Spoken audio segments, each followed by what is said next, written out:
مولاي صل وسلم دائما أبدا. Kita harus mengetahui bahwasanya urusan cinta itu bukan urusan makhluk, tetapi urusan cinta itu miliknya Allah. Ini sering kita lupa. Kita ini merasa bahwasanya kita mampu mengendalikan hati kita, dan kita merasa kita yang jatuh cinta. Nah, ini salah. Cinta itu miliknya Allah. Cinta itu yang membolak-balikan adalah Allah.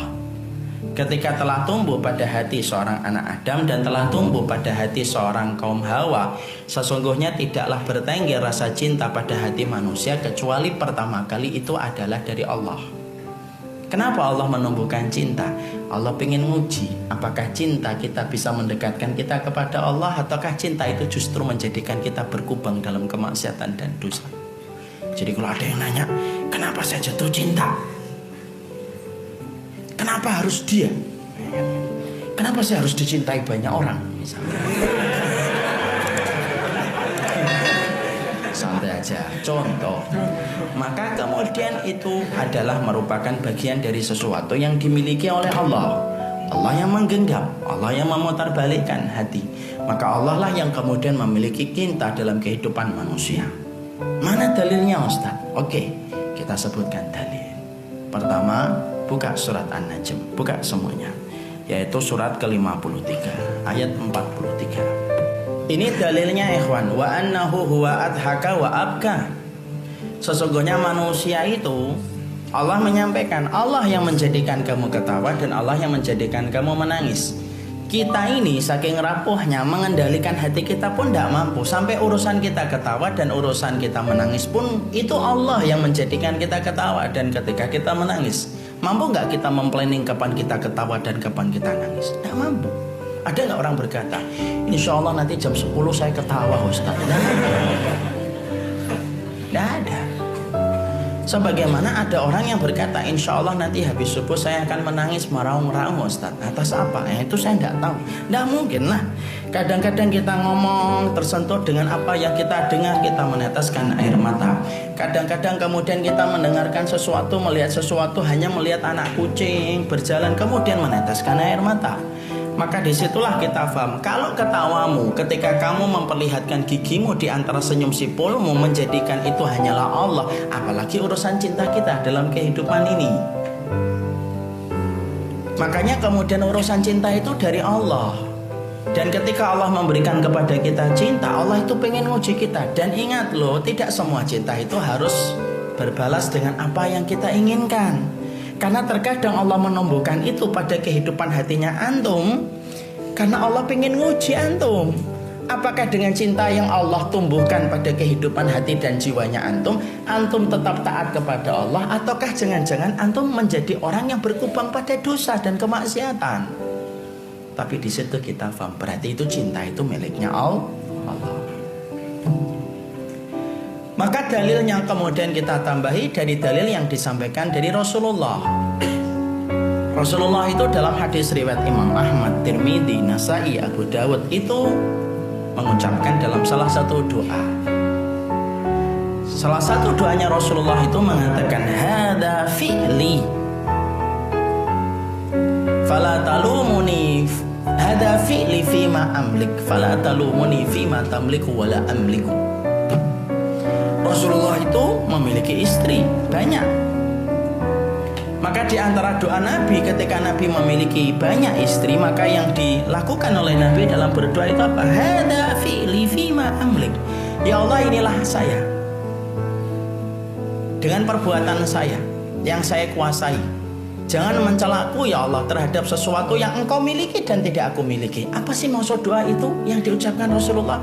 Saat itu Rasulullah memiliki banyak istri. Rasulullah itu orang yang paling adil dalam kehidupan rumah tangga beliau bersama dengan para istrinya.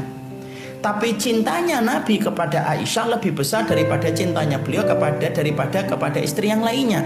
Walaupun cinta itu tidak menjadikan Nabi berbuat zalim ketika mendolimi istri-istri yang lainnya. Nabi tetap adil walaupun cinta terbesarnya Nabi kepada ibunda Aisyah.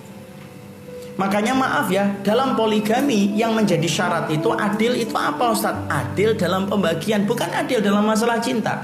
Karena masalah cinta itu kita tidak mampu menguasai.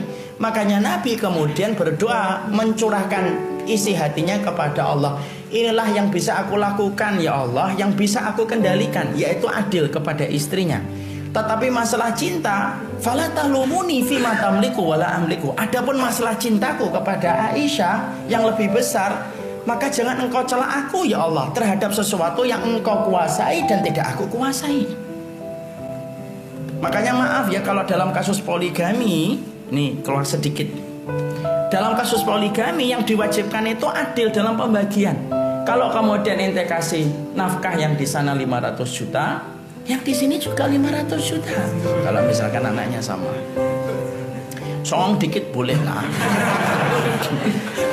Artinya bukan ini. Tapi kemudian itu sama. Kalau ente kasih di sini itu adalah apartemen Pak Kubuwono, ya yang satu apartemen Pak Kubuwono.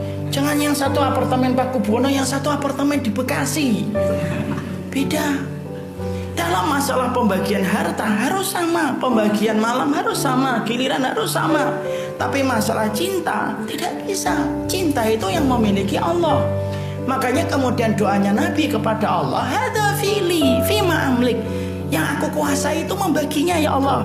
Adapun masalah cintaku, engkau yang kuasai, aku tidak kuasai masalah cinta. Makanya tanya sama ibu-ibu yang memiliki banyak anak. Contoh istri saya, anaknya 6. Saya tanya, mana yang kamu paling cintai? Selalu jawabannya normatif. Kalau pertama pertanyaan itu saya tujukan, ya semuanya saya cintai dong, Bi. Tapi kan pasti ada yang pasti kamu lebih cintai di antara anak-anakmu. Pasti ada. Lalu kalau kemudian ditanya, banyak alasannya. Mungkin yang paling mirip, mungkin yang paling empati, yang paling sensitif, yang paling baik. Dan sesungguhnya itu tidak bisa dibuat-buat. Makanya kalau kita punya anak banyak seperti 6, maka lebih cinta kepada anak yang keempat, lebih cinta anak yang kelima. Boleh, tidak dosa. Yang dosa ketika kecintaanmu kepada anak yang kelima menjadikan kamu mengistimewakan dia, lalu merendahkan dan mendolimi anak-anakmu yang lainnya. Itu baru tidak boleh. Berarti kalau ada seorang wanita diberikan banyak anak, dia mencintai semuanya, tapi tetap ada satu anak yang lebih dia cintai. Itu menunjukkan kepada kita bahwasanya cinta itu miliknya Allah. Kita tidak bisa untuk kemudian menggugahnya.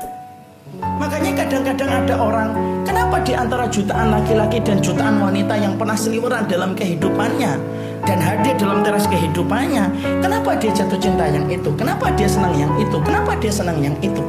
Terkadang itu merupakan bagian dari Allah yang kemudian membolak-balikan hatinya. Makanya kemudian disitulah kita akhirnya paham. Itu dalil kedua. Cinta itu miliknya